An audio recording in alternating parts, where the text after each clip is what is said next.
Yo, what is going on, everyone? It's Random8951 bringing another review of one of my, or not a review, but another unboxing. I kind of have an idea what it is, but I'm not too sure. So we'll see which one it is. It's either or. What I think it is. So let me just start cutting off the tape. Yeah, guys, be prepared. I'm gonna be doing a heck of a lot more reviews coming up for my Gundams. I got a couple of mail. I just bought a couple yesterday from this one seller. I hate to kind of give his name away since he's such a beast seller, but you've probably seen him anyway on eBay. His name's Dark Vortex 7, I believe. He sells Gundams at a very reasonable and fair price. Oh crap! Well, I need to plug back in my charger because the camera is dead right now, so I will need to charge that. And like I said, seller Dark Vortex on eBay. Very good seller. It's really beneficial if you live in California and you're like if you love Gundams and you like to buy them, collect them, whatever, and you want more. Check him out. Seller Dark Vortex 7. Well, his name is just Dark Vortex 7, I believe. But yeah, he always. Lately he hasn't been updating his store lately because I messaged him, and recently he said he's been really busy with work, and you know how during seasons work gets busy and all that. So it's understandable, I mean his Gundam store is like his little side business, which does him very well since he has really good, really fair prices, and definitely you'll be able to buy 2 figures for the price of 1, basically. But yeah, I picked up a couple figures from him. Hopefully I'll be getting picking up some more from him, I hope. He's supposed to post more today, so if any of you guys, into Gundams and you're looking for some good fair price Gundams, like from his basic army builders, he sells stuff like for instance, he has a gun cannon GM custom, I believe it is. It's like the blue one, like the Jagan. He's selling that for like 14 or 15 bucks, and then his shipping is very reasonable. He sells it. His shipping is $2, and it's perfect if you live in California because he's a California seller. So you buy it, he'll ship it like the next day, and then you'll get it by the following day. So you'll get his packages really quick, which is great.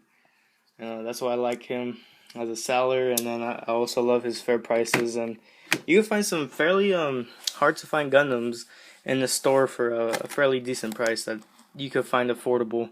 Like I said, I bought from him a couple times. I've never bought anything super rare. He has sold like a Dark Gundam Ultimate Fighter. He has sold Zamo before. He makes his own customs, and they sell very well too. So let's just get to my little review, unboxing, and now let's see here. Okay, so what I did was I was looking for some parts because I was actually buying a loose figure. It's very incomplete, and I decided to pick up some parts for it. Not all these parts will be for the figure, but some of it will go toward it. So let me just get these parts bubble wrapped, and I'll show you what they are. Give me a second. Alright, everyone, excuse me, and I am back. So this is the part slot I picked up. It was less of a lot and like more buying individually. So like this was individual, these pistols were individual, this Heat Hawk, and these extra pieces. And I'll go over which each one is and what I could be using them for like future references. So let's start with some of the weapons. So here, as you can see, this is a Rumble Rolls custom Heat Hawk. So pretty rare weapon to come by.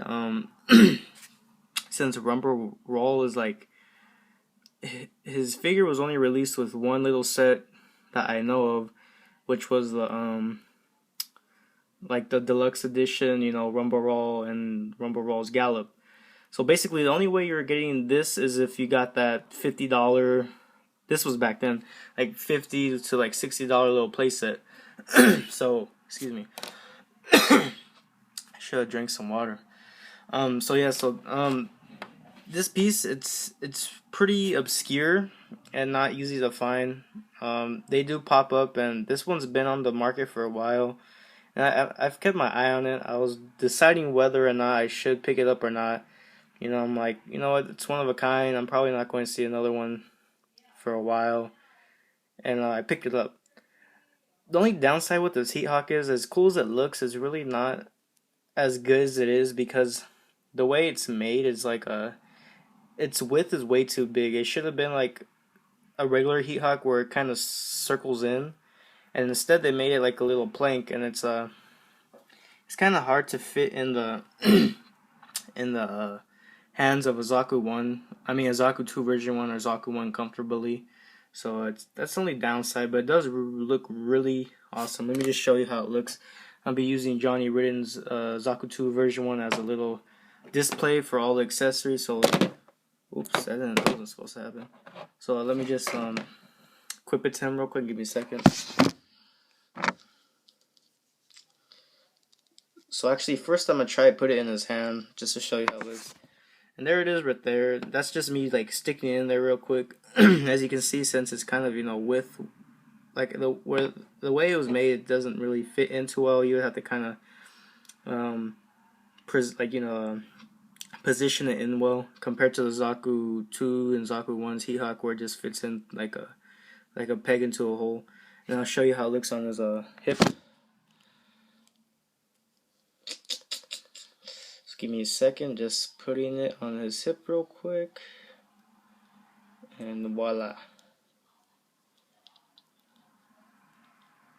So here it is on his hip.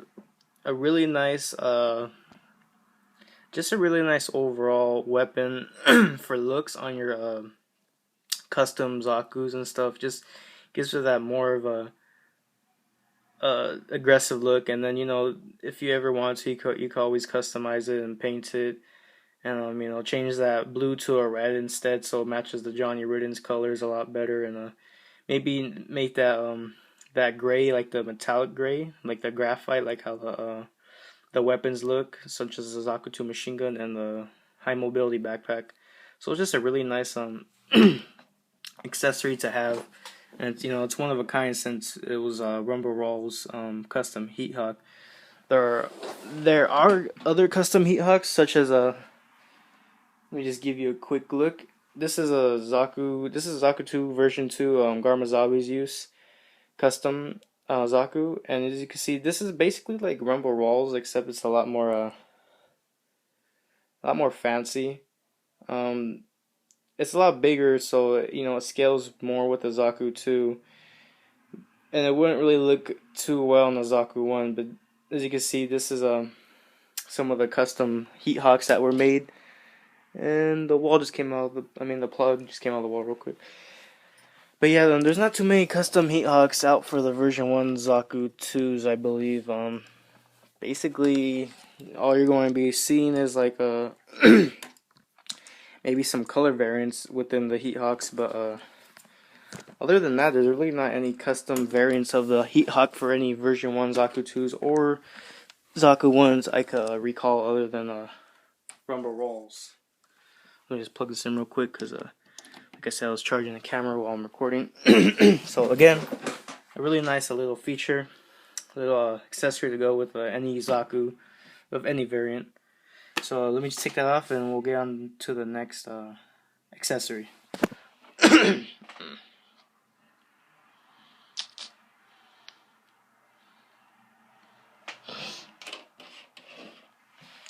Shoot. Alright. So next we have up is some Magnum pistols. Now these Magnum pistols are actually from try to focus in, get some better so as you can see, they're pretty detailed, pretty cool. It's like a little revolver pistol, really nice. I thought it'd be a nice little sidearm for a Zaku, and it would go perfect, since the Zakus, well, they don't usually have them, but the Zakus could have two peg holes, one for the Heat Hawk and one for another Heat Hawk or any other peg accessory. So I saw these and I was thinking, well, why not make it a sidearm for a Zaku, just in case he runs out of ammo for his Zaku 2 machine gun. So I decided to pick them up. These accessories are from a Gundam Maxter. I don't know whether it's from a Battle Scarred or a just a regular one. It's probably from a regular one. I don't see any wash on it. But basically, they're Gundam Maxter's Magnum pistols that he uses in G Gundam. They're like his little sidearms, and some of his little props that go with him. And pretty cool. They have the pegs so they could fit on sides and stuff. They kind of fold in, so they're like more portable, and come out. And they have a nice little hole so you could put put it through a trigger finger. So let me try to show you how it looks on the Zaku real quick.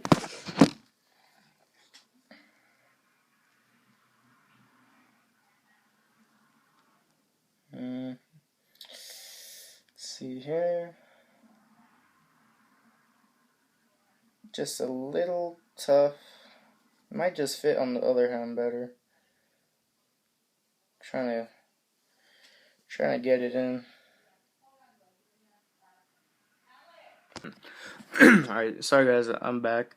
It took a little longer than expected, but I think I'm gonna have to do some modifications for it. So here it is. It's a little crooked because the hole for the finger to go through is kind of a little small for the Zaku's finger, and it was kind of messing it up, and now the focus isn't focusing very well. There it goes. But you can see it kind of doesn't fit too well, so what would be more beneficial is kind of just cutting off the little trigger guard so it wouldn't be there. But there it is, a nice little sidearm for your Zaku. So ever run out of ammo, if it comes down to that, just take out your pistol and you got your little sidearm. And let me just show you how it looks on the side of it, like as it's concealed.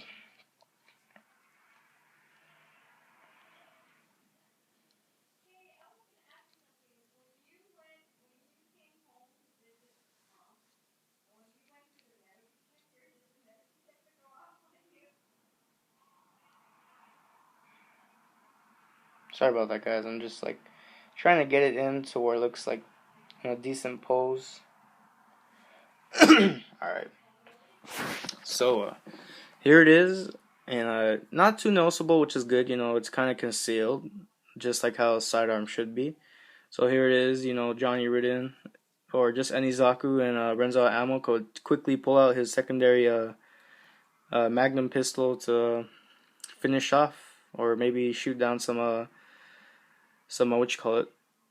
Oh, what's the word? Oh, shit. Some core fighters. There you go. Some core fighters. So stuff like that, or maybe just finish them off, shoot enemy's camera or something.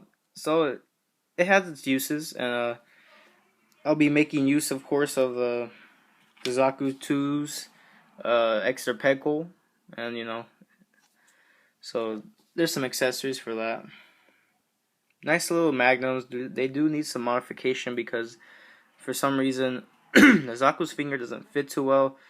So what will happen is I'll be probably be cutting off part of it, mostly the little trigger guard, so the finger will fit better. Well, that's another chore for another day. So those are the magnums. Next, oops, sorry. Give me a second again, just putting a shield back on. Kind of posing them up. So next, what we're going to be reviewing is this. This is I want to say it's not a hybrid bazooka, but for sure it's a bazooka for either a Dom, a Desert Dom, or a regular Black Tri-Star's Dom, or any Dom. And they also came with Black Tri-Star's Zaku 2 custom figures, as well as Johnny Ridden's Zaku 2 version 1. My Johnny Ridden didn't come with his bazooka. He only came with his Zaku 2 machine gun, which was nice, but wish it would have came with everything else he was supposed to. But I didn't necessarily pick it up for that figure. I just picked it up because I saw him. Like, it's a pretty cool weapon. It's a nice black instead of the regular gray that the TriStar Doms come with, which is over there somewhere. You can see him with his little red head. And this one's in actually really good condition. Usually these things are kind of bent up. It's a little bent, but for how it is, it's pretty clean. This usually gets bent pretty badly, and this is it's in good. This gets bent too, and it's straight. So overall, it's in good condition. Definitely a good weapon for a Zaku or a Dom or any other figure for custom builds. And then I bought these parts. Now all these tan looking parts are from a Zommel American release. Unfortunately, I guess the Zommel didn't make it, and it must have got broken or something. So the guy decided to put the pieces up for sale. And these pieces are pretty compatible, I would say. I'm not sure how compatible they are with the Zaku, but I have seen a Joshua Gadamo apply him to a Desert Dom, and that would be a pretty cool custom for sure. Since the Dom's joints you usually don't stay on very well, and they're just not too good. So it'll be interesting to see how it'll work, but I'll try applying some of these real quick to Zaku 2 version 1 Giant Rin. So give me a second. I'm gonna pause the video real quick again. Alright guys, I'm back. So I'm gonna finish this review up real quick. So after taking apart my Dom, here's kind of the little monstrosity of a little custom I made. So with the legs, he has his big hover legs, and with some modification, it'd be better probably to put the actual Dom legs back or thighs back on, because it fits a lot better. Surprisingly, the Dom's ball joints are bigger than the Zommel, so it's a little not as fluid and moving. And then I put with the little peg hole in back, I put this. So it's a cool little idea. I'm pretty sure these pieces could go good with something. I'm not sure what yet, but there's an example, since a Zaku 2 version 1 joints would be way too small to even be able to use those. Or maybe even one day if I found an incomplete Zommel, I could use this to kind of rebuild it. And since it's got ball joint hands, it's always customizable. I didn't try this. Let me see here. Don't think it's going to work.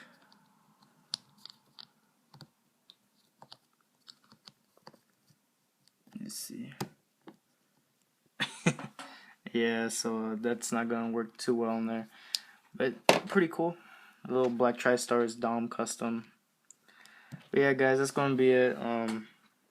That's it for this little review. Be sure to check out my other reviews coming up. I'm gonna be getting some more stuff, and so I'll be continuing to review some figures, and hopefully I'll have a little custom made figure soon by the end of this week. Alright guys, thanks for watching, and peace.